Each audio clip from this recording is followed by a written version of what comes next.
तर तिथं कोकणात सुद्धा ग्रामदेवतेच्या पालख्या घरोघरी आता आगमन होण्यास सुरुवात झालेली आहे। शिमगोत्सव कोकणात पाहायला मिळतोय। रत्नागिरीतल्या प्रतिकाशी म्हणून कोकणातील राजापूरच्या गंगेची ओळख आहे।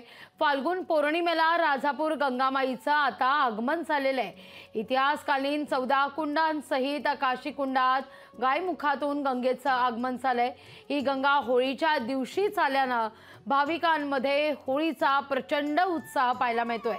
आढावा घेतलाय आमचे प्रतिनिधी राहुल वर्दे यांनी। फाल्गुन पौर्णिमेला काल राजापूरच्या गंगेचं आगमन झालेलं आहे। आपण पाहिलं तर राजापूरची गंगा ही संपूर्ण कोकणामध्ये प्रसिद्ध आहे आणि हजारोच्या संख्येने या ठिकाणी भाविक या गंगेचं दर्शन घेण्यासाठी या ठिकाणी दाखल होत असतात। आपल्यासोबत काही भाविक आहेत। काय सांगाल, राजापूरच्या गंगेचं आज आपण दर्शन घेतलं आहे, काय समाधान व्यक्त करताय? राजापूरची गंगा ही अतिशय खरोखर पवित्र असं मानलं जातं, कारण जी मूळ गंगा आहे त्यानंतर ह्या राजापूरच्या गंगेचा असा मान आहे आणि ही अवतरली की पार म्हणजे संपूर्ण महाराष्ट्राचं हे असं गौरव असल्यासारखं आहे।